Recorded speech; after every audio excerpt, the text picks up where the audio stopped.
നമ്മുടെ വീട്ടില് ഞാൻ കഴിഞ്ഞ ദിവസം എന്നോട് നിക്കാഹ് ചെയ്യാൻ പറഞ്ഞൊരു കല്യാണം നാട്ടിലില്ലാത്തത് കൊണ്ട് എനിക്കതിൽ പങ്കെടുക്കാൻ കഴിഞ്ഞില്ല. ഞാനത് അൽഹംദുലില്ലാ എന്ന് പറയുന്ന ആളുമാണ്. പങ്കെടുക്കാൻ കഴിയാത്തത് അൽഹംദുലില്ലാ എന്ന് പറഞ്ഞാൽ പിന്നീട് ആ കല്യാണത്തിന്റെ വീഡിയോ പുറത്തിറങ്ങി, സോഷ്യൽ മീഡിയയിൽ ഇങ്ങനെ പോയി. അള്ളാഹു അതിൽ നിന്ന് എന്നെ തടുത്തു എന്നാണ് ഞാൻ മനസ്സിലാക്കുന്നത്. അല്ലെങ്കിൽ ആരാ നിക്കാഹ് എന്ന ആളാണ്, അവിടെയൊക്കെ അങ്ങനെ ഉണ്ടോ എന്ന് ചോദിക്കുമല്ലോ. അപ്പൊ അവിടെ പെൺകുട്ടി ഡാൻസ് കളിക്കുന്നു, അന്യപുരുഷൻ ആ പെൺകുട്ടിയുടെ കൈ പിടിച്ച് ഡാൻസ് കളിക്കുന്നു. അവിടെ എന്താണെന്നറിയോ, അവിടെ ഭർത്താവായി വരുന്നവന് ലജ്ജ നഷ്ടപ്പെടുന്നു എന്നുള്ളതാണ് ഒന്ന്. മാത്രമല്ല, ദരിദ്ര കുടുംബത്തിലെ ഒരു കല്യാണമാണ്. പല സന്ദർഭങ്ങളിലും ജീവിതത്തിന്റെ ആവശ്യങ്ങൾ തേടി നമ്മളെപ്പോലെയുള്ള ആളുകൾ എടുത്തവർ വരാറുണ്ട്. പക്ഷെ കല്യാണ ദിവസങ്ങൾ നോക്കിയാൽ അംബാനിയുടെ കല്യാണവും ഇതും തമ്മിൽ എന്താ വ്യത്യാസം തോന്നിപ്പോകും. കോടികളൊക്കെ കടം വാങ്ങുന്നത്, ആറമ്മാദിക്കുന്നു. വകതിരിവില്ലാത്ത ഒരു സമൂഹത്തിന്റെ വളർച്ചയാണ് ഞാൻ പറയുന്നത്. അള്ളാഹുവിന്റെ റസൂല് വിലക്ക് എല്ലാം ഇവിടെ ഉണ്ടാവും. ആകെ ഉണ്ടാവും ഒരു നിക്കാഹാണ്. അത് ഇസ്ലാമിന്റെ നിയമപ്രകാരം ആവണം എന്നത് ഒരു ശാഠ്യം പോലെ തുടരുന്നത് കൊണ്ടാണ് ഒരാൾ മരിച്ചാലും മയ്യത്ത് കുളിപ്പിച്ച് അയാളെ ഇസ്ലാമിക നിയമപ്രകാരം പള്ളിക്കാട്ടിൽ അതുവരെ അയാൾ ഇസ്ലാം അനുസരിച്ച് ജീവിച്ചു. അതൊന്നും ഉസ്താദ് നോക്കാറില്ല, മൗലവിമാർ നോക്കാറില്ല. ഞാൻ പറയുന്നത് നിങ്ങൾ മനസ്സിലാക്കണം. ഞാൻ പറയുന്നത് നമ്മുടെ സമൂഹം നന്നാകണം, നാം ഓരോരുത്തരും നന്നാവണം. അതിനെന്താണ് നമുക്ക് ചെയ്യാനുള്ളത്? അതാണ് ഇന്നത്തെ ഖുത്ബയുടെ കണ്ടന്റ്. അപ്പൊ ലോകത്ത് ഇങ്ങനെ ആഗ്രഹിക്കുന്ന ആളുകൾ തിന്മ ശബ്ദിച്ചിട്ടുണ്ട്. ഉദാഹരണം, നമ്മൾ 18-ാമത്തെ അധ്യായമാണല്ലോ വെള്ളിയാഴ്ച സുന്നത്തായിട്ട് സുഹൃത്തുക്കൾ ഓതും. എന്നെ ശ്രമിക്കുന്നവർക്ക് പലപ്പോഴും ഈ പോയിന്റ് മനസ്സിലായിട്ടുണ്ട്. ഞാൻ പലപ്പോഴും പറയാറുണ്ട്. പല ആളുകളും എന്തോ ആ ഭാഗം ഫോക്കസ് ചെയ്യാറില്ല. എന്താണെന്നറിയില്ല. 18-ാം അധ്യായം 4 മുതൽ 6 വരെയുള്ള വചനം, 3 വചനം. അവിടെ അള്ളാഹു പറയുന്നത് അള്ളാഹുവിനൊരു സന്താനമുണ്ട്, അല്ലെങ്കിൽ അള്ളാഹു ഒരു സന്താനത്തെ സ്വീകരിച്ചിരിക്കുന്നു എന്ന് ഒരു പ്രമാണവുമില്ലാതെ വായ കൊണ്ട് പറയുന്ന ആ ക്രൈസ്തവർക്ക് ശക്തമായ താക്കീത് കൊടുക്കണം. ആര്? ഈ ആയത്ത് വായിക്കുന്ന ഏതൊരു മുഅ്മിനും. നമ്മളെ അൽഹംദുലില്ലാഹി അല്ലദീ അൻസല അലാ അബ്ദിഹിൽ കിതാബ് വലം യജഅൽ ലഹു ഇവജ ഖയ്യിമൻ ലിയുൻദിറ ബഅസൻ ശദീദ്. ആ ഓതിയിട്ട് പിന്നെ നമ്മൾ വായിക്കുന്ന എന്താണ്?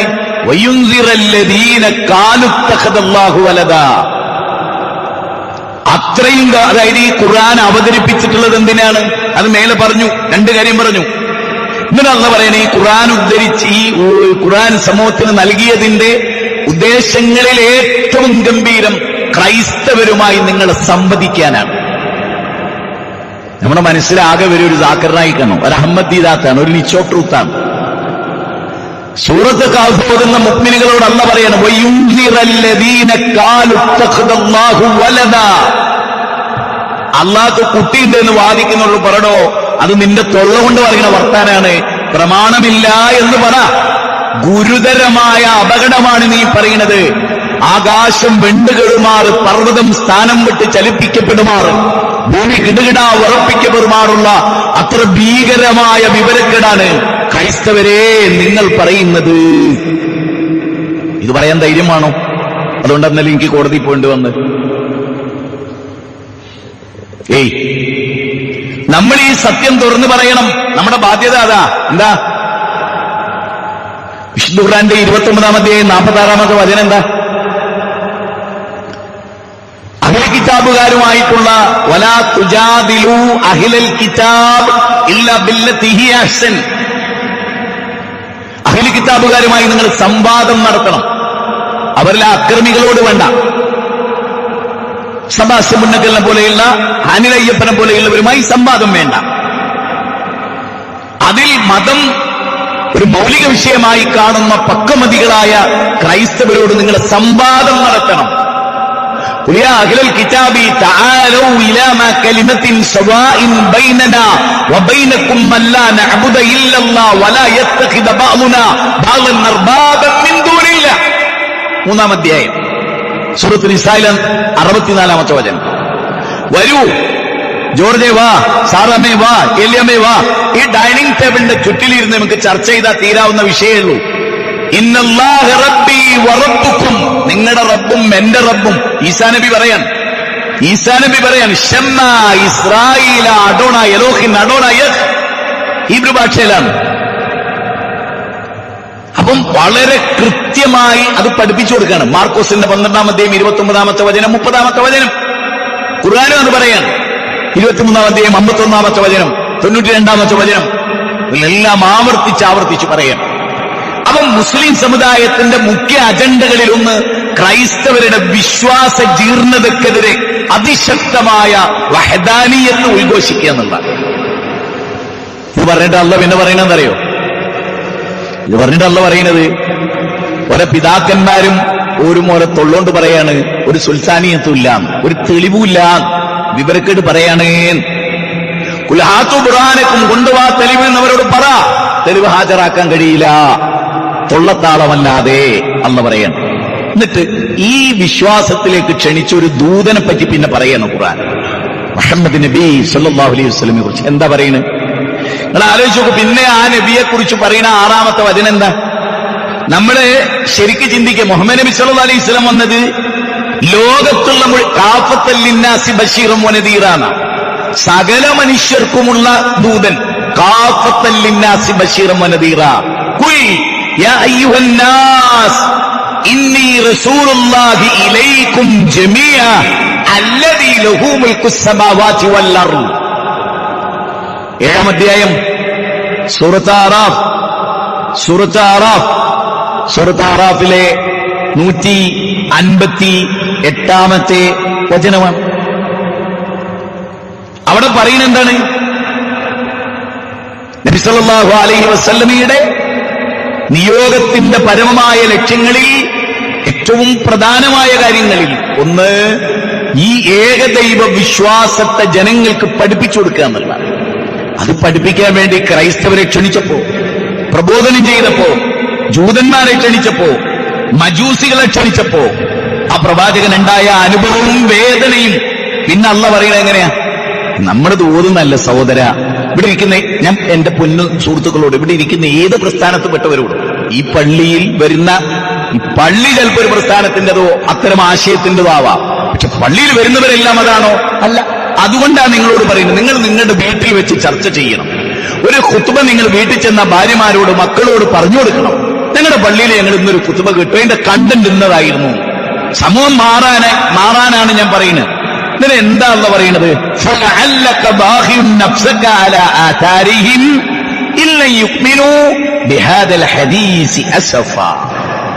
അവർ വിശ്വസിക്കാത്തതിന്റെ പേരിൽ ഇനി നമ്മള് ഈ ഖുർആനിക വചനത്തെ മുന്നിൽ വെക്കുന്നു, മുഹമ്മദ് നബി സല്ലല്ലാഹു അലൈഹി വസല്ലമയെ നമ്മൾ മുന്നിൽ കൊണ്ടുവരുന്നു. എന്നിട്ട് നബിയെ പറ്റി അള്ള എന്താ പറയുന്നത്? അള്ളാ പറയുന്നത് നബിക്ക് മരിക്കാൻ തോന്നി. എന്തിന്റെ പേരില്? ഒരു കുന്നിന്റെ മുകളിൽ കയറി താഴോട്ട് ചാടി അങ്ങ് മരിച്ചാൽ ഞാൻ എന്താണ്? എന്തിന്റെ പേരില്? ദുനിയാവിൽ ഭക്ഷണം കിട്ടാത്തതിന്റെ പേരിലല്ല, മോക്ക് ക്യാൻസറായി എന്ന് കേട്ടിട്ടല്ല, 6 മക്കൾ മരിച്ചു എന്ന് കേട്ടിട്ടല്ല. സത്യസന്ധമായ ഉറച്ച വിശ്വാസത്തോടെ കുഫറിൽ നിന്നും ഷിർക്കിൽ നിന്നും ഒരു തെളിവുമില്ലാത്ത വാദത്തിൽ നിന്നും ഹക്കായ പ്രാപഞ്ചിക പ്രതിഭാസത്തെ ചൂണ്ടിക്കാണിച്ച് റബ്ബിലേക്ക് ക്ഷണിച്ചിട്ട് ക്രൈസ്തവർ അത് വിശ്വസിക്കാത്തതിന്റെ പേരിൽ ജീവനൊടുക്കാൻ തോന്നി. അത്രത്തോളം ഹൃദയത്തെ, അതായത് ഹെറ്റ് ചെയ്തിട്ടുള്ള നബിയുടെ മുഖ്യ വിഷയം തന്നെ മനുഷ്യർക്ക് ഹിദായത്തിലേക്ക് ക്ഷണിച്ചിട്ട് അവർ സ്വീകരിക്കുന്നില്ലല്ലോ എന്നുള്ളതായിരുന്നു. നമ്മുടെയൊക്കെ എന്താ പ്രതിസന്ധി? എന്റെ കുട്ടി കരപ്പറ്റിയില്ലല്ലോ, എന്റെ മൂക്ക് അതൊന്നും വേണ്ടാന്നല്ലോ, എന്റെ മൂക്കൊരു മാപ്പിള കിട്ടിയില്ലല്ലോ, എനിക്കും അപ്പുറത്തെ വീട്ടിലെ കാർപോറച്ചിലുള്ള പോലെ ഒരു ഓടി കാറ് കിട്ടിയില്ലല്ലോ. ഈ ദുനിയാവിൽ ഏറ്റവും ചെറിയ ചിന്തകളാണ് നമുക്കുള്ളത്. വലിയ ലോകവും ചെറിയ ചിന്തയുമാണെന്ന്. വലിയ കുളൂസിന്റെ ജീവിതാണ്, അരപ്പൈസന്റെ ബുദ്ധിയില്ല. ഏറ്റവും മുന്തിയ ഷൂട്ടാൽ ഓനൊരു വിവരം ഉണ്ടാവില്ല എന്ന് ആദ്യമായിട്ട് മനസ്സിലാക്കുക. കൂട്ടും തൂട്ടും കൂടുന്നതിനനുസരിച്ച് വിവരക്കേടും കൂടും. ഞാൻ ആധുനിക ലോകം കേട്ടിട്ട് പറയാട്ടോ, ഒരു ദിവസത്തിന്റെ 24 മണിക്കൂറിൽ ഏറ്റവും ഭൂരിപക്ഷം കേൾക്കുക എന്നത് ലോകത്തെ കേൾക്കുക, കാലത്തെ കേൾക്കുക, നാടിനെ കേൾക്കുക, പരിവർത്തനത്തെ കേൾക്കുക, വൈവിധ്യതകളുടെ കേൾവികളെ ആവാഹിച്ചെടുത്ത് നല്ലതും ചീത്തയും വേർതിരിക്കുക, അതിന് ഖുർആനിനെ മാനദണ്ഡമാക്കുക ഒരു വിശ്വാസിയുടെ ഏറ്റവും ഗൗരവപ്പെട്ട കാര്യമാണ്. അതുകൊണ്ട് നബി സല്ലല്ലാഹു അലൈഹി വസല്ലമക്ക് മരിക്കാൻ തോന്നി. ഞാൻ എപ്പോഴും പറയുന്ന ഒരു ജൂതക്കുട്ടി നബിക്ക് ഖിദ്മത്ത് എടുത്തിരുന്നു. നബിയെ ഖിദ്മത്ത് എടുക്കുന്നതിന് വേണ്ടി, ഹെൽപ്പ് ചെയ്യുന്നതിന് വേണ്ടി, നബിക്ക് സേവനമനുഷ്ഠിക്കുന്നതിന് വേണ്ടി ജൂത സമൂഹത്തിലെ ഒരു ജൂതക്കുട്ടി, ഒരു ബാലൻ നബിക്ക് സേവനമനുഷ്ഠിച്ചിരുന്നു. അവന് ഗുരുതരമായ പനി പിടിച്ചു, രോഗമാണ്, വിറയലാണ്, മരണവക്രത്തിലാണ് എന്നറിഞ്ഞ് പ്രവാചക തിരുമേനി അവിടെ ചെല്ലുന്നുണ്ട്. ജൂതന്റെ വീട്ടിലായിരിക്കുന്നത്, ജൂതക്കുട്ടിയുടെ മുമ്പിലായിരിക്കുന്നത്, ജൂതക്കുട്ടിയുടെ ബാപ്പ നോക്കി നിൽക്കുന്നിടത്തായിരിക്കുന്നത്. എന്നിട്ട് ആ കുട്ടിയുടെ ശിരസ് തടവിക്കൊണ്ട് പ്രവാചകൻ പറഞ്ഞു, മോനെ ലാ ഇലാഹ ഇല്ലല്ലാഹ് പറ മോനെ. മടിച്ചിട്ടില്ല. ഞാൻ ജൂതന്റെ പുരയിലാണല്ലോ, ഇതൊരു ജൂത കുട്ടിയാണല്ലോ. അതല്ല പ്രവാചകൻ ചിന്തിച്ചത്. ഈ കുട്ടി മരിച്ച നരകത്തില. അത് ബോധ്യമുള്ള ആളാണ് പ്രവാചകൻ. ആ അറിവാണ് പ്രധാനം. ലോകത്തുനിന്ന് ഞാൻ കാണുന്നത് അറിവില്ലായ്മയാണ്. ലോകത്തിന് നഷ്ടപ്പെട്ടു. നമ്മൾ പറയും എന്താ ടെക്നോളജി, അതേ ഉള്ളൂ. തലച്ചോറില്ല, വിവരമില്ല, വിവേകമില്ല, ബുദ്ധിയില്ല. വെറുകൊണ്ട് തോണ്ടാൻ ബുദ്ധി ആവശ്യമില്ല, തോണ്ടിയാ മതി, സകല വിവരക്കേടും കേൾക്കാം. അതുകൊണ്ടാണ് വളരെ ഗൗരവമായി പറയുന്നത്. നബി സല്ലല്ലാഹു അലൈഹി വസല്ലം ആ കുട്ടിയുടെ അടുത്ത് നിന്നു, ജൂതനാണ്, ജൂതന്റെ വീടാണ്, മോനെ ലാ ഇലാഹ ഇല്ലല്ലാഹ് പറ മോനെ, വിജയിക്കാം. ആവർത്തിച്ചു. ഈ കുട്ടി അച്ഛന്റെ മുഖത്തേക്ക് നോക്കും. അവസാനം പിതാവ് മോനോട് പറയാൻ, മോനെ അബുൽ ഖാസിം പറയുന്നത് പോലെ ചെയ്തോ മോനെ, മോനെ അബുൽ ഖാസിം പറയുന്നത് പോലെ ചെയ്തോ. ലാ ഇലാഹ ഇല്ലല്ലാഹ് അശ്ഹദു അൻ ലാ ഇലാഹ ഇല്ലല്ലാഹ് വഅശ്ഹദു അന്ന മുഹമ്മദർ റസൂലുള്ളാഹ്. അതോട് പറഞ്ഞിട്ട് ആ കുട്ടിയുടെ മരിച്ചു. സന്തോഷത്തിന്റെ അശ്രുബിന്ദുക്കൾ കണ്ടടങ്ങളിൽ നിന്ന് നടന്ന് താടിരോമത്തെ നനച്ച് ജുബ്ബക്കുപ്പായത്തെ ടച്ച് ചെയ്ത് ഭൂമിയിലേക്ക് മുറ്റി വീണപ്പോ പ്രവാചക തിരുമേനി പറഞ്ഞ വാചകം, അല്ലാഹ് നരകത്തിൽ നിന്ന് ഈ കുട്ടിയെ രക്ഷപ്പെടുത്തിയ നിനക്ക് സ്തുതി. ഇതാണ് ഒരു വിശ്വാസിന്റെ മനസ്സ്. മിണ്ടാതിരിക്കണ്ടല്ലോ എല്ലാരും. ഒരുപാട് തിന്മ നടക്കും, അതിനോടങ്ങ് കൂടി കൊടുക്കണ്ടല്ലോ കയ്യടി കിട്ടാൻ വേണ്ടി.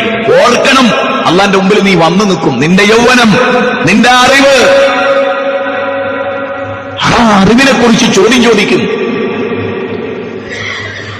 അപ്പൊ നമുക്ക് ആ ബോധ്യം ഉണ്ടാവണം. അപ്പൊ നിങ്ങൾ നോക്ക്, ഇബ്രാഹിം നബി അലൈഹി, ഇതൊക്കെ പോയിന്റുകളായിട്ട് മാത്രം പറഞ്ഞു. ഇബ്രാഹിം നബി അലൈഹിസ്സലാത്തു വസ്സലാം ബാപ്പയുടെ മോൻ ആസർ എന്ന് പറയുന്ന ബിംബാരാധകന്റെ, ബിംബ നിർമ്മാതാവിന്റെ ബിംബം കൊണ്ടുവച്ച് പൂജിക്കുന്നതിന് നേതൃത്വം നൽകുന്ന ബിംബപൂജാരിയുടെ മകൻ ആസർ.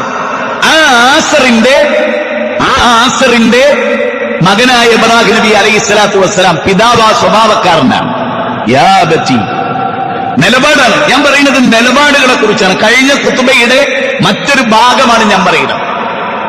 ഈ നിലപാട് ബാപ്പ യാ ബത്തി, ബഹുമാനപരസരം സ്നേഹത്തോടെ, യാ ബത്തി എന്റെ പൊന്ന് വല്യമ്മ തഴമ്പ്. എന്തിനെയാണ് ഇപ്പൊ നിങ്ങൾ ആരാധിക്കുന്നത്?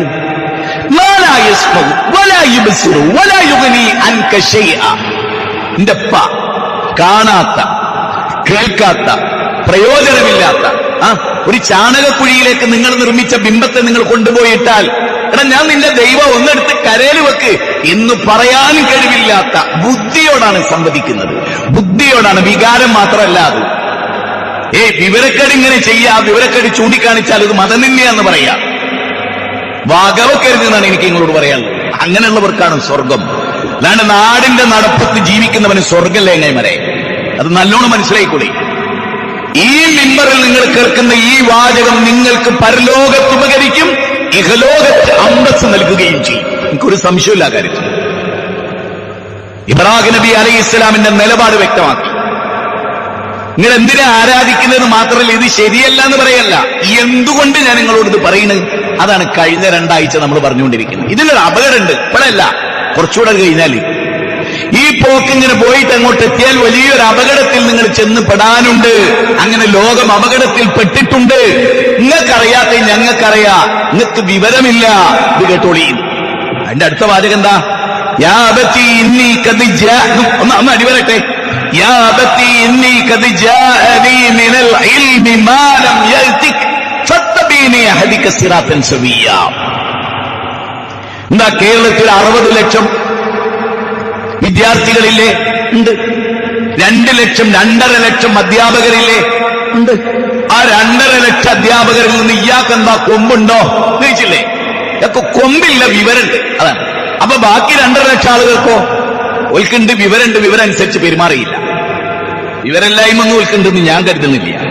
വിവരമില്ലായ്മക്കനുസരിച്ച് നട്ടെല്ല് നഷ്ടപ്പെട്ടു. അതാണ് വിഷയം. എന്നാൽ ഇതൊന്നും ഒരാവശ്യമില്ലാത്ത സാധനം. ഇതല്ല കുട്ടികൾ കൊടുക്കേണ്ടത്.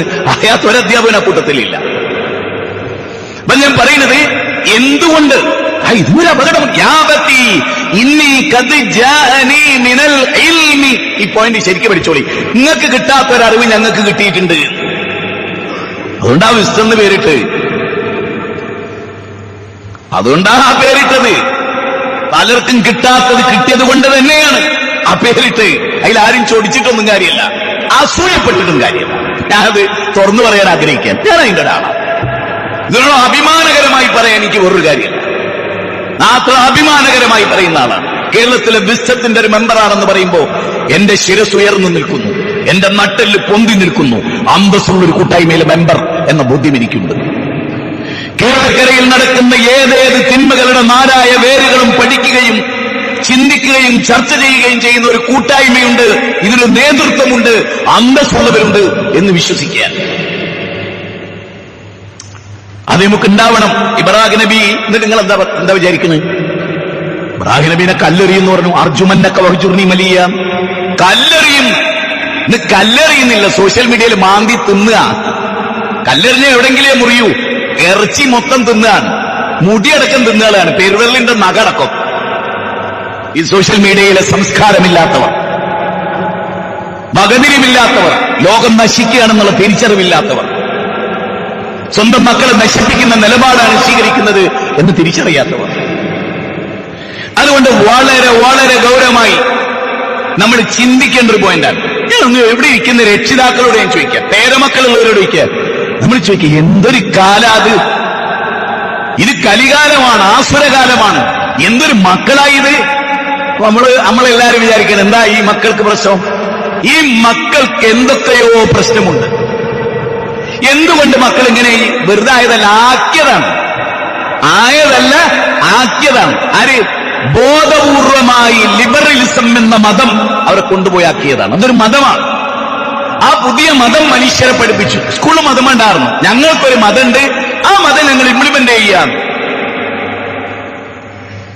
അതൊരു മതത്തെക്കാൾ സമൂഹത്തിന്റെ ശിരസുകളിൽ അല്ലെങ്കിൽ അവരുടെ ചിന്തകളിൽ ഇത്ര രൂഢമൂലമായ ഒരു മതം, ലിബറലിസം എന്ന മതം, ലിബറൽ ഫാസിസം. അത് സൈക്കോളജി ഓഫ് ഫാസിസം എന്ന് പറയുന്ന ഒരു ബുക്കുണ്ട്, വിൽഹം റീഡ്. ആ പുസ്തകം ഒന്ന് വായിച്ചു നോക്കിയാൽ മതി. ഇതെങ്ങനെയാണ് കടന്നു വരുന്നത്. അതിവിടെ ഉണ്ട്. അതില്ല എന്ന് നമ്മൾ പറയരുത്. ആ അടിച്ചേൽപ്പിക്കലുകൾ ഇവിടെ ഉണ്ട്. നിങ്ങളാരാ മതക്കാര്? ഞങ്ങൾ ഈ നാട്ടുകാര്. 3.5 കോടി മനുഷ്യരിൽ 1 കോടിയിലധികം വരുന്ന മുസ്ലിമീങ്ങൾ ഒരു പരിഗണിക്കേണ്ടവരല്ല എന്ന് ഫാസിസ്റ്റുകൾക്കേ തോന്നിയിട്ടുള്ളൂ. അത് നിങ്ങൾക്ക് തോന്നുന്ന തോന്നലല്ല. അത് 1 കോടി മനുഷ്യരുണ്ടോ ഞങ്ങളിവിടെ? 1 കോടി മുസ്ലിമീങ്ങളുണ്ട് ഇവിടെ. ആ 1 കോടി മുസ്ലിങ്ങൾ ഭരണഘടനയുടെ ഭാഗമാണ്, ഈ രാജ്യത്തിന്റെ ഭാഗമാണ്, ഈ ജനാധിപത്യത്തിന്റെ ഭാഗമാണ്, ഈ സെക്യുലറിസത്തിന്റെ ഭാഗമാണ്, ഈ കൾച്ചറൽ പ്ലൂറാലിറ്റിയുടെ ഭാഗമാണ്.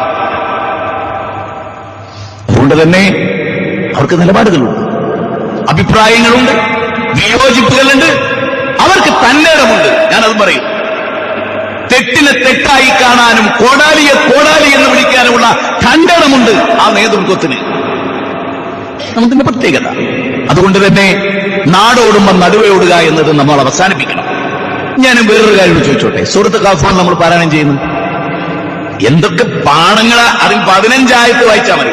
അതിലെ തുടക്കം മുതൽ 15 ആയത്ത് പഠിച്ചാൽ മതി. എല്ലാം അതിലുണ്ട്. നഹ്നു നഖുസ്സു അലൈക നബഅഹും ബിൽ ഹഖ് ഇന്നഹും ഫിത്യത്തും ആമനൂ ബിറബ്ബിഹിം വസിദ്നാഹും ഹുദാ വറബത്നാ അലാ ഖുലൂബിഹിം ഇദ് ഖാമൂ ഫഖാലൂ റബ്ബുനാ റബ്ബുസ് സമാവാതി വൽ അർദ് ലൻ നദ്ഉ മിൻ ദൂനിഹി ഇലാഹൻ ലഖദ് കുന്നാ ഇദൻ ശത്തതാ. എന്താ പറയുന്നത്?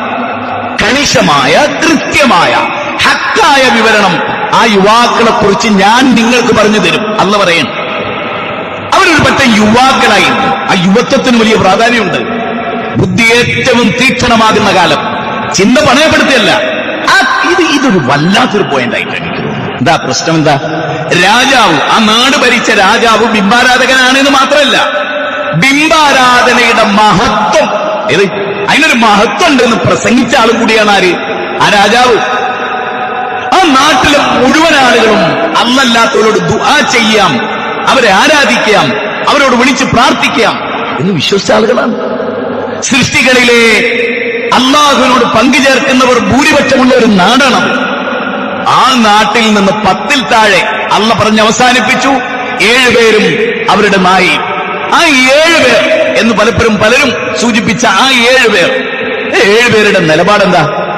ഞങ്ങളോടൊക്കെ പറയാം, ഭരണകൂടം അതിശക്തമായി ബിംബാരാധന പ്രചരിപ്പിക്കുന്ന ഒരു നാട്, രാജാവ് ബിംബാരാധന ലോകത്ത് നടന്ന് പ്രസംഗിക്കുന്ന നാട്.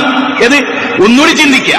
ഞാൻ വ്യാഖ്യാന ഗ്രന്ഥത്തിൽ പറയുന്ന കാര്യം പറയുന്നത്, ബിംബാരാധന ലോകത്ത് നടന്ന് പ്രസംഗിക്കുന്ന ഒരു രാജാവ്, ആ രാജാവിന്റെ കീഴിൽ സൃഷ്ടിപൂജ നടക്കുന്ന ഒരു നാട്, അവിടുത്തെ പുരോഹിതന്മാർ മുഴുവനും ആ ശിർക്കിനെ, സൃഷ്ടിപൂജയെ അംഗീകരിക്കുമ്പോൾ ആ രാജ്യത്തുള്ള, ആ നാട്ടിലുള്ള, ആ രാജാവിന്റെ പ്രജകളിൽപ്പെട്ട 7 ചെറുപ്പക്കാർ ഒരു കാര്യം ഓർക്കണം, മൃഗീയ ഭൂരിപക്ഷം ഷിർക്കിന്റെ ആളുകൾ, തിന്മയുടെ ആളുകൾ. അതിനെന്താ കുഴപ്പം എന്ന് ചോദിക്കുന്ന ആളുകൾ, അവർക്ക് കറാമത്തില്ലേ, അവർക്ക് മുജിദത്തില്ലേ, അവർക്ക് ദിവ്യതയില്ലേ, അവർക്ക് വെളിപാടില്ലേ എന്നൊക്കെ ചോദിക്കുന്ന ആളുകൾ 7 പേർ, അല്ലെങ്കിൽ 10 താഴെ വരുന്ന ആളുകൾ, അവരെന്താ പറഞ്ഞത്?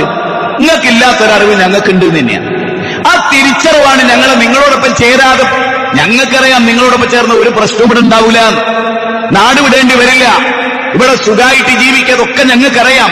പക്ഷെ ഒരു അറിവ് അമലായിത്തീരുന്നത് എപ്പോഴാ? ആ അറിവിനനുസരിച്ച്. എന്തപ്പോ പറഞ്ഞു? ഒരു അറിവ് മനുഷ്യന് പ്രയോജനപ്പെടണമെങ്കിൽ അത് അമലായിത്തീരണം. നമുക്ക് പല കാര്യങ്ങളും അറിയാം, പക്ഷെ നമുക്ക് അമലിലില്ല. മധുരം അമിതമായി ഒരു ഷുഗർ രോഗി കൂട്ടിയാൽ അത് ഷുഗറിനെ വർദ്ധിപ്പിക്കും, അത് ഹൃദയത്തെ ബാധിക്കും, കിഡ്നിയെ ബാധിക്കും. അതൊരു അറിവാണ്. പക്ഷെ അതെപ്പോഴാണ് ഒരു മനുഷ്യന് ഉപകാരപ്രദമാകുക? അത് അമലിൽ കൊണ്ടുവരുമ്പോഴാണ്. നിങ്ങൾ മനസ്സിലാക്കണം, നിങ്ങൾ ശരിക്കും മനസ്സിലാക്കണം. നമ്മുടെ അറിവ്, ആ അറിവ് എന്താണ്? അല്ലാഹ് കേട്ടോളി, ശരിക്കും അവരെന്താ പറയുന്നത്? നിങ്ങളിപ്പോ അല്ലാത്തവരെ വിളിച്ച് ദുആ ചെയ്യുന്നുണ്ടല്ലോ, നിങ്ങളുടെ ഇബാദത്ത് അല്ലാത്തവർക്ക് നൽകുന്നുണ്ടല്ലോ, ഞങ്ങളത് ചെയ്യില്ല. എന്താ കാരണം? അതൊരു അന്യായമാണ്. ആ അന്യായത്തിന് കൂട്ടുനിൽക്കാൻ ഞങ്ങളെ കിട്ടില്ല. നിങ്ങൾ തുള്ളിക്കോളി, നിങ്ങൾ സൂംബയോ അതിന്റെ അപ്പുറത്ത് വേറെ എന്തെങ്കിലും എടുത്ത് ചെയ്തോളൂ. പക്ഷെ ഞങ്ങൾക്ക് അതിന്റെ റിസൾട്ട് എന്താണെന്നറിയാം. അതിൽ കുറെ അന്യായങ്ങളുണ്ടെന്നറിയാം, ന്യായക്കേടുകളുണ്ടെന്നറിയാം. ആ ന്യായക്കേട് ചെയ്യാൻ ഞങ്ങളെ കിട്ടില്ല. മാത്രമല്ല സാബിൽ കഫ് പറയുന്നത് എന്താണ്? അല്ലല്ലാത്തവരെ വിളിക്കുക എന്നത് അന്യായമാണ്. അന്യായം ചെയ്യാൻ ഏതായാലും ഞങ്ങളില്ല. ലോകം ഞങ്ങൾക്കെതിരാണ്, രാജാവ് ഞങ്ങൾക്കെതിരാണ്. പക്ഷേ ഞങ്ങൾക്ക് നിലപാടുണ്ട്. നിങ്ങളെല്ലാരും ഞങ്ങളെ കൊഞ്ഞനം കുത്തിയാലും, നിങ്ങളെല്ലാരും ഞങ്ങളെ താലിബാൻ എന്ന് വിളിച്ചാലും, നിങ്ങൾ എന്ത് വിളിച്ചാലും ഞങ്ങൾ നിലപാടുള്ളവരാണ്. ഞങ്ങളുടെ നിലപാടേ അടുത്ത തലമുറയിലേക്ക് ചർച്ച ചെയ്യപ്പെടുള്ളൂ. നിങ്ങളുടെ നിലപാടല്ല, ഞങ്ങളുടെ നിലപാടേ ലോകത്ത് നിലനിൽക്കൂ. തലമുറകളായി നന്മ നമ്മൾ സ്വീകരിക്കുന്നത്. ഇപ്പൊ നിങ്ങൾ നോക്ക്, ആദമിന്റെ ഒരു മകനെ കൊല്ലുന്നു. ഈ വിഷയത്തിലാണ് അള്ളാഹ് പറഞ്ഞത്, മിൻ അജ്ലി ദാലിക് ഖതബ്നാ അലാ ബനി ഇസ്രായീൽ മൻ ഖതല നഫ്സൻ ബിഗൈരി നഫ്സിൻ ഔ ഫസാദിൻ ഫിൽ അർദ് ഫകഅന്നമാ ഖതല الناس ജമീഅ വമൻ അഹ്യാഹാ ഫകഅന്നമാ അഹ്യ الناس ജമീഅ. 5-ാം അധ്യായം 32 പറയും അന്യായമായ. അതുകൊണ്ടാണ് ഖതബ്നാ അലാ ബനി ഇസ്രായീൽ, ബനൂ ഇസ്രായേലിന്റെ മേൽ നാം നിയമമാക്കി, എഴുതി രേഖപ്പെടുത്തി. എന്ത്? അന്യായമായൊരു മനുഷ്യനെ കൊല്ലരുത്. അത് ലോകത്തുള്ള മുഴുവൻ മനുഷ്യരെയും കൊന്നവനെ പോലെ. ആ ആദം നബിയുടെ കാലഘട്ടത്തിൽ ആ നോളജ്, ആ നന്മയുടെ ആശയം ഇന്ന് ഖുർആനിൽ കിടക്കുന്നു. 1400 വർഷങ്ങളായി നമ്മൾ വായിക്കുന്നു. അന്യായമായി കൊല ചെയ്യാൻ പാടില്ലെന്നും, അന്യായമായ ഒരാളെ കൊന്നാൽ ലോകത്തുള്ള സർവ്വ മനുഷ്യരെയും ഹനിച്ച കുറ്റവാളിയാണ് നീ എന്ന തിരിച്ചറിവ്. ആ തിരിച്ചറിവാണ് അന്യായമായ ഒരാളെ കൊല്ലാതിരിക്കാൻ ഒരു മുസ്ലിമിനെ പ്രേരിപ്പിക്കുന്നത്. അറിവ് ഇന്നലെ ഉണ്ടായതല്ല. സ്ഥായിയായി മനുഷ്യനെ നിലനിർത്തുന്ന സകല അറിവും പൂർവികരിൽ നമ്മൾ പകർന്നു നേടിയതാ. പുതുതായ മേഖലയിൽ ഒരു ശാസ്ത്രവും ഒരു കോൺട്രിബ്യൂഷനും നൽകിയിട്ടില്ല. ഇന്ന് ലോകം അടിസ്ഥാനപരമായി ധാർമ്മികതയിൽ പലപ്പോഴും എവിടെയെങ്കിലും മെല്ലെ ചെറിയ തോതിലെങ്കിലും നിലനിൽക്കുന്നുണ്ടെങ്കിൽ ഇന്നലകളിൽ ജീവിച്ച സമൂഹം നമുക്ക് പകർന്നു തന്നത്. അല്ലാതെ പുതിയ ശാസ്ത്രജ്ഞന്മാർ കണ്ടെത്തിയതൊന്നല്ല. മനസ്സിലാക്കുക. നിങ്ങളുടെ കയ്യിൽ ഒരു മൊബൈൽ ഉണ്ടെങ്കിൽ അത് ചിലപ്പോൾ 10-25 കൊല്ലം മുമ്പുള്ള കണ്ടെത്തലായിരിക്കാം. അതിനെക്കുറിച്ചല്ല. ആ മൊബൈൽ ഉപയോഗിച്ച് ഒരു തന്റെ ജീവിതം അവസാനിപ്പിക്കരുത്, ഒരു പെണ്ണിന്റെ കുടുംബത്തെ പണം കൊണ്ടരുത് എന്ന ധാർമ്മികത ഒന്നും നിലയില്ലല്ല. അതേ കാലഘട്ടത്തിലുമുള്ളതാണ്, മാറ്റങ്ങളില്ല. അടുത്ത പോയിന്റ് വളരെ വളരെ ഗൗരവമായി ആലോചിക്കേണ്ടതാണ്. അപ്പോ ഇവിടെ അസ്ഹാബുൽ കഹ്ഫിന്റെ അറിവ്, ആ അറിവിനൊത്തവർ നിലനിന്നു. അതേ ഒരു മാഷും ചെയ്തുള്ളൂ. അതാണ് ചെയ്യേണ്ടതും. സമൂഹത്തെ സ്നേഹിക്കുന്ന ഏതൊരു വ്യക്തിയും, സമൂഹം നാളെ അപകടത്തിലാകരുതെന്ന് വിചാരിക്കുന്ന ഏതൊരു വ്യക്തിയും അയാളുടെ നിലപാടിൽ ഉറച്ചു നിൽക്കണം. ആ നിലപാടിൽ ഉറച്ചു നിൽക്കുന്നിടത്താണ് വിശ്വാസത്തിന്റെ പ്രസക്തിയും ഈമാനിന്റെ പ്രസക്തിയും. അങ്ങനെയൊക്കെ ആകാൻ അല്ലാഹു നമുക്കൊക്കെ തൗഫീഖ് ചെയ്യട്ടെ. അതാരായാലും നക്ഷത്രം, ഏത് മനുഷ്യനായാലും. അടുത്തത് നമ്മൾ ശരിക്കും മനസ്സിലാക്കേണ്ട ഒരു കാര്യം, പ്രവാചക തിരുമേനിയുടെ വളരെ മശൂറായ ഈടെ നിങ്ങളൊക്കെ കേട്ടൊരു ഹദീസ്. النبي سعيد الخدري رضي الله عنه سمعت رسول الله صلى الله عليه وسلم يقول من رأى منكم منكرا فليغيره بيده فإن لم يستطع فبلسانه فإن لم يستطع فبقلبه وذلك أضعف الإيمان متفق عليه يا حديث. എന്തായാലും പറയുന്നു, നബി സഈദ് അൽ ഖുദരി സമയത്തു ഞങ്ങൾ കേട്ടിരിക്കുന്നു, നബി സല്ലല്ലാഹു അലൈഹി വസല്ലം പറഞ്ഞായി ഞങ്ങൾ കേട്ടിരിക്കുന്നു, യഖൂൽ മൻ ഒരാൾ അയാൾ കാണുന്നു മിൻകും മുൻകറ, ഒരു തിന്മ, ഒരു അപരാധം, ഒരു കൊള്ളരുതായ്മ നിങ്ങൾ കാണുന്നു, കൈകൊണ്ട് തടുക്കാൻ പറ്റുന്നവർ തടുക്കണം.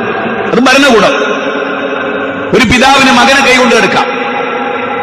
ഭാര്യയെ തിരുത്തേണ്ടി വന്ന, അടിക്കേണ്ടി വന്ന അവിടെ ഒന്ന് അടിക്കാം. ആ അടിക്കണം എന്ന് പഠിച്ച വൃത്തത്തിൽ നിന്നുകൊണ്ട് തന്നെ അതിന്റെ പരിധിയും അതിന്റെ തോതും നബി പഠിപ്പിച്ചിട്ടുണ്ട്. അതനുസരിച്ച് കൈകൊണ്ട് തടുക്കാൻ പറ്റുന്നവർ കൈകൊണ്ട് തടുക്കണം. ഫൈലം യസ്തതി, അതിന് സാധ്യമല്ല. ഇവിടെ വിദ്യാഭ്യാസ വകുപ്പോ ഇവിടുത്തെ സർക്കാർ ഒരു നിയമം കൊണ്ടുവരിക, അതിനെ കൈകൊണ്ട് എടുക്കാൻ നമുക്ക് പറ്റില്ല. ആ ആളെ കൈകൊണ്ട് കൈകാര്യം ചെയ്യാൻ നമുക്ക് പറ്റില്ല. പിന്നെ നമുക്ക് പറ്റുന്ന നാവ് കൊണ്ട് നിങ്ങൾ ഈ പറഞ്ഞത് തെറ്റാണ്, ഞങ്ങൾക്ക് അതിനോട് വിയോജിപ്പുണ്ട്, എനിക്ക് വിയോജിപ്പുണ്ട്, എന്റെ മകനെ അതിൽ പറഞ്ഞേക്കണോ വേണ്ടേ തീരുമാനിക്കാനുള്ള വക ശരിക്കുണ്ട്. എന്റെ ബീജത്തിൽ പറഞ്ഞവനവൻ, ഞാൻ വളർത്തിയതാവനെ, അവൻ ഇട്ടിരിക്കുന്ന ഷർട്ട് ഞാൻ വാങ്ങിക്കൊടുത്താ, സർക്കാർ വാങ്ങിക്കൊടുത്തല്ല. അതുകൊണ്ട് എന്റെ മകന്റെ കാര്യം ഞാൻ തീരുമാനിക്കും എന്നുള്ള അവകാശം എനിക്കുണ്ട്. അവന്റെ വിദ്യാഭ്യാസം ഞാൻ തടയുന്നല്ല. അങ്ങനെയാണെങ്കിൽ കുറ്റകരമാണത്. ആ മാഷ അറസ്റ്റ് വേണം, അല്ലെ ആ മാഷക്കെതിരെ ശിക്ഷാ നടപടിയെടുക്കണം. അതല്ല ഇവിടുത്തെ വിഷയം. ഇവിടുത്തെ വിഷയം ഇതൊന്നല്ല സംഘങ്ങളെ, മുസ്ലിം വിരോധമാണ് വിഷയം, അടിസ്ഥാനപരമായ വിഷയം. ഇസ്ലാമിനെതിരെ കൊഞ്ഞനം കുത്തുകയാണ് സ്കൂളുകളിലൂടെ നടക്കുന്നത്. അവിടെ മതം വേണ്ട, മതനിരാസവും വേണ്ട, അവിടെ ദൈവവിശ്വാസം വേണ്ടാന്നാണോ? ദൈവനിഷേധവും വേണ്ട അവിടെ നന്മ വേണ്ടതാണോ? എങ്കിൽ തമ്മാടിത്തവും വേണ്ട അവിടെ. എന്താ നന്മ വേണ്ടെന്ന് പറയാൻ നിങ്ങൾക്ക് സ്വാതന്ത്ര്യമുണ്ടെങ്കിൽ തിന്മ നടപ്പാലാകൂല എന്ന് പറയാനുള്ള സ്വാതന്ത്ര്യം മറ്റുള്ളവർക്കുണ്ട്. ഇത് സ്വച്ഛാധിപത്യത്തിന്റെ VI ലെനിനും മറ്റേ ഇവരൊക്കെ ഭരിച്ചിരുന്ന കാലമല്ല ഇത്. ജോസഫ് സ്റ്റാലിനൊന്നും ഭരിച്ച വാൾത്തലപ്പ് കൊണ്ട് വർത്താനം പറയുന്ന കാലത്തല്ല ഉള്ളത്. ജനാധിപത്യ പ്രക്രിയയുടെ മൗലികതയെ ഉൾക്കൊള്ളുന്ന തലച്ചോറുള്ള കേരളീയ ജനതയുടെ മുമ്പിലാണ്, അല്ലാതെ തിട്ടൂരങ്ങളുടെ മുമ്പിലല്ല ഇത്. അത് നമ്മൾ ഇനിയുള്ള തലമുറ മനസ്സിലാക്കണം. ഞാൻ നിങ്ങളോട് പറയുന്നു, കേരളത്തിൽ ജനാധിപത്യ രാജ്യത്തിന്റെ ഏറ്റവും വലിയ അധികാരം, ഏറ്റവും വലിയ കരുത്ത് വോട്ടവകാശമാണ്. വരാനിരിക്കുന്ന വോട്ടവകാശത്തിലൂടെയാണ് മറുപടി കൊടുക്കേണ്ടത്. അതിന് പ്രാപ്തരാകുക. അല്ലെങ്കിൽ ഉൽമ സ്വീകരിച്ച് ജീവിച്ച ആ ഉൽമിന്റെ കീഴിൽ ജീവിച്ച് മരിക്കുക. ഈ സമുദായം വകതിരിവില്ലാത്ത സമുദായം. മനസ്സിലായോ? നല്ലവണ്ണം ചിന്തിക്കുക. അതുകൊണ്ട് ഒരു തെറ്റ് കണ്ടാൽ നമ്മുടെ ബാധ്യതയാണ്. ഹൃദയം കൊണ്ട് വെറുക്കൽ നമ്മുടെ ബാധ്യതയാണ്. ഹൃദയം കൊണ്ട് വെറുക്കാതെ ഏറ്റവും ദുർബലമായ വശ. ശക്തമായ വശം എന്താണ്? നാവ് കൊണ്ട് പറയേണ്ടടുത്തത് പറയാ. ജനാധിപത്യം ഭരണം, ഇത് രാജഭരണമല്ല, ഇസ്ലാമിക ശരീഅത്ത് നടക്കുന്ന രാഷ്ട്രമല്ല, ഇതൊരു ജനാധിപത്യ രാജ്യമാണ്. ആ രാജ്യത്ത് യോജിക്കാനും വിയോജിക്കാനും ഉൾക്കൊള്ളാനും ഉൾക്കൊള്ളാതിരിക്കാനുമുള്ള സ്വാതന്ത്ര്യമുണ്ട്. നിങ്ങൾ ഒരു സംഘം ആളുകൾ ടൂറുപോയി, 10 യുവാക്കൾ 10 യുവതികൾ, 9 പേര് മന്തി ബുക്ക് ചെയ്തു. ഒരു കുട്ടി പറഞ്ഞു, ഞാൻ ഇതൊന്നും കഴിക്കില്ല, നാടൻ ചോറ് തിരിച്ചു. ഞങ്ങൾ 9 പേരും ഇതാ പറയുന്നത്. അതുകൊണ്ട് ഒരു വ്യക്തിയുടെ അവകാശം ഇവിടെ ഇല്ല, നീ തിന്നേ പറ്റൂ എന്നാണ് ശ്രീജിത്ത് പണിക്കർ പറയുന്നത് ഇന്നലെ. അതാണ് ഇത്ര ജനാധിപത്യം. ആഹാ, അതാണ് ജനാധിപത്യം. അതാണോ മനസ്സിലാക്കിയത്? എന്റെ തലച്ചോറൊന്ന് കഴുകേണ്ടതുണ്ട്.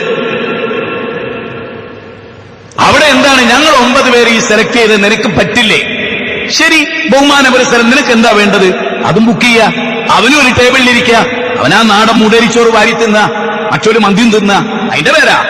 അല്ലാതെ അവനെ കൊഞ്ഞനം കുത്തി, അവനെ താലിബാനാക്കി, അവനെ വേറൊരുത്തനാക്കി, അവനെ പച്ചക്കറിക്കാരനാക്കി, ഓൻ ബ്രാഹ്മണനാന്ന് വിളിച്ചു പറയലല്ല.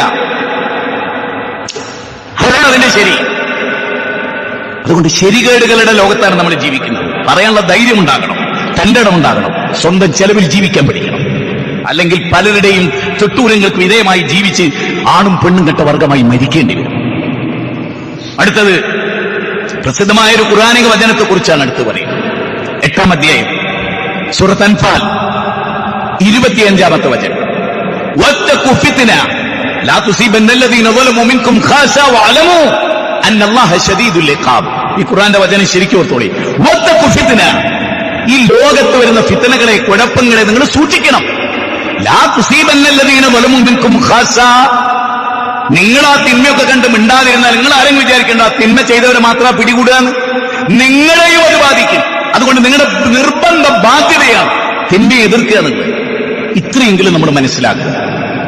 സംശക്തനായ പ്രപഞ്ചനാഥൻ ഇவ்விധം കാര്യങ്ങൾ അപഗ്രഥിക്കുന്ന സജ്ജനങ്ങളിൽ ഉൾച്ചേർത്ത് നമ്മെ അനുഗ്രഹിക്കുമാറാകട്ടെ.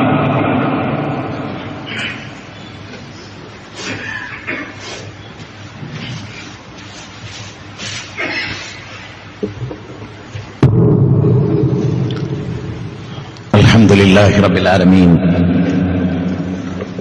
വസ്സലാത്തു വസ്സലാം അലാ റസൂലിഹിൽ അമീൻ വഅലാ ആലിഹി വസഹ്ബിഹി അജ്മഈൻ. അമ്മാ ബഅദ്. ഇത്തഖുല്ലാഹ ഇബാദല്ലാഹ് ഉസീകും വഇയ്യായ സാനിയം ബിത്തഖ്വല്ലാഹ് യാ അയ്യുഹല്ലദീന ആമനു ഇത്തഖുല്ലാഹ ഹഖ്ക തുഖാതിഹി വലാ തമുത്തുന്ന ഇല്ലാ വഅൻതും മുസ്ലിമൂൻ.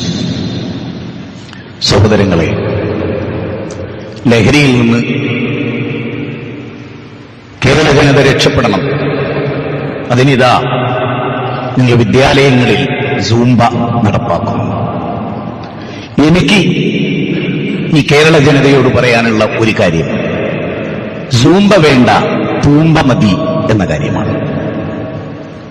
സ്കൂളിൽ സൂംബ വേണ്ട, തൂമ്പ മതി. ഇന്നത്തെ ഖുത്ബയുടെ ടൈറ്റില് റെക്കോർഡ് ചെയ്യുന്നുണ്ട്, അങ്ങനെ ഇട്ടാ മതി.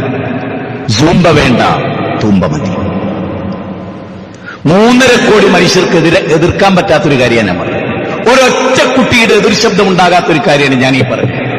സൂംബ വേണ്ട, തുമ്പ മതി.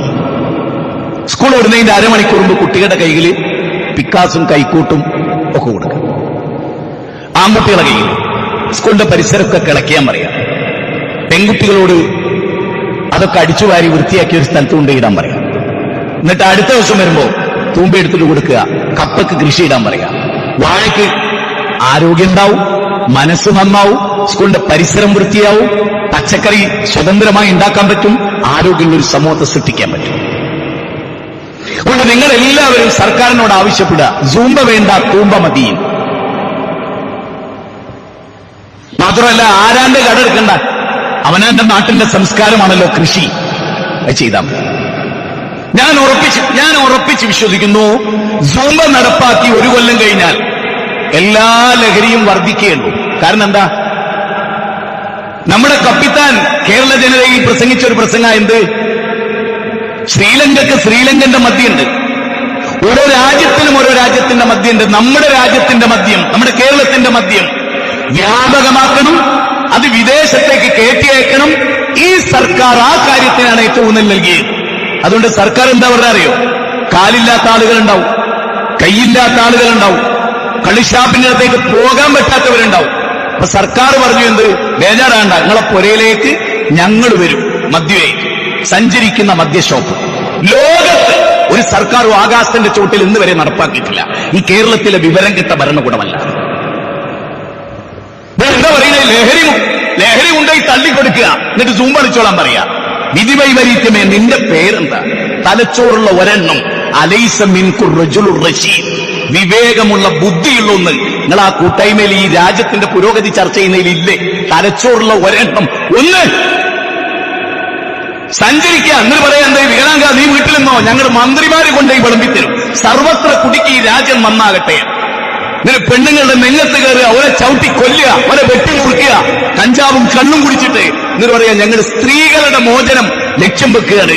നിങ്ങൾക്കെന്താ സ്ത്രീകൾ പുരോഗതി പ്രാപിക്കുന്നതിന്? ഈ പുരോഗതി തലച്ചോറുള്ള ഒരുത്തനും പറ്റിയതല്ല പുരോഗതി. അതുകൊണ്ട് സൂമ്പ വേണ്ട, തൂമ്പ മതി. മക്കളെ തൂമ്പെടുത്ത് കിളക്കി നാട് നന്നാവും. സ്കൂളിന്റെ പരിസരം വൃത്തിയാക്കുക, എന്നിട്ട് അപ്പുറത്തെ കണ്ടം പോയി വൃത്തിയാക്കുക. ഓരോ ഏരിയ തിരിച്ച് ഒരു സ്കൂളിന്റെ പരിധിയിൽ കുട്ടിക്ക് വിട്ടുകൊടുക്കുക. സ്വതന്ത്രമായി കിടക്കുന്ന ഭൂമിയിടം ഇസ്ലാമിക ഭരണകൂടം അനുസരിച്ച് കൃഷി ചെയ്യാത്ത ഇടം 2-3 വർഷത്തിനപ്പുറത്ത് വെറുതെ ഇടാൻ പാടില്ല എന്നാ. അപ്പൊ ബാക്കിയുള്ളവർ കൃഷി ചെയ്യാൻ കൊടുക്കണം. കേരളത്തിലെ എല്ലാ 60 ലക്ഷം കുട്ടികളിൽ ആണും പെണ്ണും തൂമ്പയെടുത്തിറങ്ങിയാൽ ഈ രാജ്യം ഒരു കൊല്ലം കൊണ്ട് പുരോഗതി ഉണ്ടാവും. കഞ്ചാവ് ഉപയോഗം തുലം കുറയും. ഞാൻ വെല്ലുവിളിച്ചു പറയുന്നു, സൂമ്പ ഒഴിവാക്കി തൂമ്പ നടപ്പാക്കൂ. ഒരു ഭാഗത്ത് 500 സ്കൂളുകളിൽ തൂമ്പെടുത്തു കൊടുക്ക്, ബാക്കിയുള്ളവർക്ക് നിങ്ങൾ സൂമ്പയും നടത്ത്. ആര് പറയുന്ന അവിടെ വിജയിക്കാൻ നിങ്ങൾ പരിശോധിക്കുക. തലച്ചോറുണ്ടെങ്കിൽ, അങ്ങനെ ഒന്നും നിങ്ങൾക്ക് ഉണ്ടെങ്കിൽ ഉണ്ടെന്ന് വിശ്വസിക്കാൻ എനിക്ക് കുറച്ച് ബുദ്ധിമുട്ടുണ്ട്. മനസ്സിലായി? അതുകൊണ്ട് ഞാൻ ഈ സമൂഹത്തെ സ്നേഹിക്കുന്ന ഒരാളാണ്. സ്വന്തം ജീവൻ അപകടത്തിലാണ് എന്നറിഞ്ഞാലും സമൂഹത്തിന്റെ രക്ഷ, അതാണ് ഒരു കപ്പിത്താന്റെ ഏറ്റവും വലിയ പ്രത്യേകത. മനസ്സിലായി? ഒരു കപ്പിത്താന്റെ ഏറ്റവും വലിയ പ്രത്യേകത ഒരു സമൂഹത്തെ അപകടത്തിലേക്ക് വീട്ടിക്കൊടുത്തുകൊണ്ട് രക്ഷപ്പെടുന്നതിന്റെ പേരല്ല കപ്പിത്താൻ. സർവത്ര ജനങ്ങളെ രക്ഷിക്കാൻ മെനക്കെട്ട് സ്വയം ജീവഹാവി ചെയ്യേണ്ടി വരുമ്പോ അങ്ങനെ മരിച്ചു കൊടുക്കുന്ന ആണിന്റെ പേരാണ് കപ്പിത്താൻ. അല്ലാഹു ഓരോരുത്തർക്ക് തൗഫീഖ് നൽകണം. അത് പഞ്ചായത്ത് പ്രസിഡന്റ് ആയാലും അത് പള്ളി പ്രസിഡന്റ് ആയാലും ഓരൊക്കെ ബാധ്യത. സമൂഹം കേടിരുന്ന ഒരു വഴി തുറക്കാൻ പാടില്ല. സമൂഹത്തെ നന്നാക്കാൻ ശ്രമിക്കുക എന്നുള്ളതാണ് വേണ്ടത്. അതിനാണ് അല്ലാഹു നമ്മളെ പഠിപ്പിച്ചത്. നമ്മൾ വളരെ ഗൗരവമായി ആലോചിക്കേണ്ട കാര്യമാണ്. സർവശക്തനായ റബ്ബ് നമ്മെ ആ വിഷയത്തിൽ അനുഗ്രഹിക്കുമാറാകട്ടെ. സഹോദരങ്ങളെ, ഒരു കുടുംബ വിജ്ഞാന വേദി ഒരു സാധാരണ ഒരു വിഷയമല്ല. ഈ 14-ാം തീയതി മഞ്ചേരി സഭാ ഹാളില് മയ്യത്ത് ഒരാൾ മരിച്ചാല് ഇത് കുളിപ്പിക്കേണ്ടത്, കഫൻ ചെയ്യേണ്ടത്, അതുപോലെ അനുബന്ധ കാര്യങ്ങൾ, അതൊരു പ്രാക്ടിക്കലായിട്ട് മയ്യത്ത് പരിപാലനം, പ്രായോഗികമായ പരിശീലനം അത് നൽകുന്ന ഒരു ക്ലാസ്സാണ് ജമാൽ ചെറുവാടിയുടെ.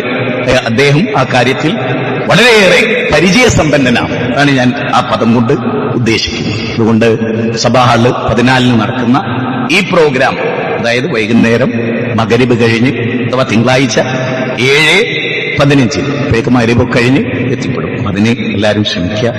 മറ്റൊന്ന്, ഔദ്യോഗികമായ ഒരു സ്വഭാവമുള്ള സ്റ്റേറ്റിന്റെ ഒരു ലെറ്ററോടുകൂടെ പാലക്കാട് ജില്ലയിലെ മണ്ണാർക്കാട് മണ്ഡലത്തിലെ പുല്ലശ്ശേരി എന്ന് പറയുന്ന സ്ഥലം, അവിടെ 10 സെന്റ് ഭൂമി 10-25 ലക്ഷം റുപ്യ അവരെടുത്തു. ഭൂമിയൊക്കെ രജിസ്റ്റർ ചെയ്തു.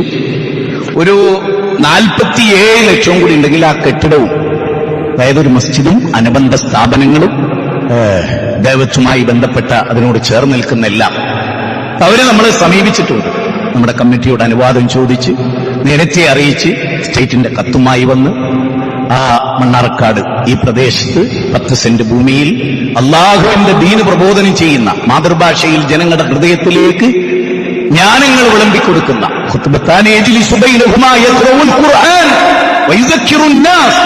ഖുർആൻ ഓതിയിട്ട് ജനങ്ങളെ ഉത്ബുദ്ധരാക്കുന്ന അന്തസ്സായ ഒരു സൊസൈറ്റിയെ രൂപപ്പെടുത്തിയെടുക്കുന്ന, കേരളത്തിൽ ഇന്നത്തെ പശ്ചാത്തലത്തിൽ മാതൃഭാഷയിൽ കൃത്യമായി നിലപാടുള്ളവരുടെ പള്ളികൾ വർദ്ധിച്ചു വരേണ്ട ഒരു ഘട്ടത്തിലാണ്. കാരണം മുസ്ലിങ്ങൾ വരുന്നൊരു കേന്ദ്രമാണ്.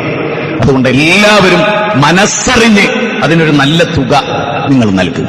നമ്മുടെ പള്ളിയുടെ പരിപാലന ഫണ്ട് എല്ലാ വെള്ളിയാഴ്ചയും നടക്കും. മറ്റെന്ത് നടന്നാലും അതിനോടൊപ്പം. അതുകൊണ്ട് നിങ്ങൾ അക്കാര്യത്തിലും വളരെ ഗൗരവമായി തന്നെ പങ്കാളികളാവുക. ഞാൻ പറഞ്ഞു വന്നത്, നമ്മൾ നാടോടുമ്പോൾ നടുവോടേണ്ടവരല്ല. ഏതെങ്കിലും ഒരു പാർട്ടിയോട് നമുക്ക് അമിതമായ ഇഷ്ടമോ കൂറോ വരുമ്പോ അവരെ തോന്നിയാസത്തിന്റെ കൂടെ നിൽക്കാനല്ല, തോന്നിയാസം ചെയ്യരുതെന്ന് പറയാനായിരിക്കണം ഒരു പ്രസ്ഥാനത്തെ സ്നേഹിക്കുന്ന ഒരാൾ വേണ്ടത്.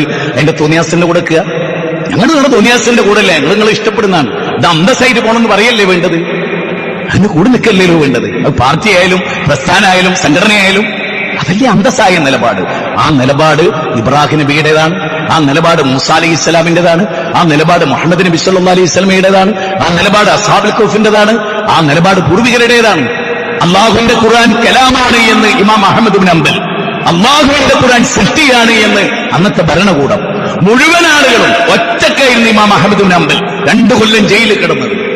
അള്ളാഹു അദ്ദേഹത്തെ സംരക്ഷിച്ചു. 8 ലക്ഷം മനുഷ്യരുടെ അകമ്പടിയുള്ള മയ്യത്ത് നിസ്കാരത്തിന്റെ നേതാവാക്കി അദ്ദേഹത്തെ. ലോകത്തെവിടെ ഒറ്റപ്പെട്ടാലും ആ ഒറ്റക്ക് നിന്നുകൊണ്ട് സത്യത്തെ പുൽകാൻ നമുക്ക് സാധിക്കണം. അപ്പൊ കതബ ഫീ ഖുലൂബിഹിൽ ഈമാൻ വഅയ്യദഹും ബിറൂഹിൻ മിൻഹും, ആത്മചൈതന്യം കൊണ്ട് ശക്തിപ്പെടുത്തും, ആ വ്യക്തിയുടെ ഹൃദയത്തിൽ ഈമാൻ അള്ള രേഖപ്പെടുത്തും എന്ന് സൂറത്ത് മുജാദല 22-ാമത്തെ വചനം 58-ാമത്തെ അധ്യായം. സർവശക്തനായ പ്രപഞ്ചനാഥൻ കാര്യങ്ങൾ അപഗ്രഥിച്ച് മനസ്സിലാക്കുന്ന സജ്ജനങ്ങൾ നമ്മിൽ ഉൾച്ചേർത്ത് അനുഗ്രഹിക്കുമാറാകട്ടെ. എല്ലാവിധ തിന്മകളിൽ നിന്നും അള്ളാഹു നമ്മെ കാത്തുരക്ഷിക്കട്ടെ. നാളെ മഹ്ശറയിൽ എരിപൊരു കൊള്ളുന്ന വെയിലത്ത് അർശിന്റെ തല നൽകി അള്ളാഹു അനുഗ്രഹിക്കുമാറാകട്ടെ. രോഗം കൊണ്ട് പൊറുതിമുട്ടുന്നവർക്ക് അള്ളാഹു ശിഫ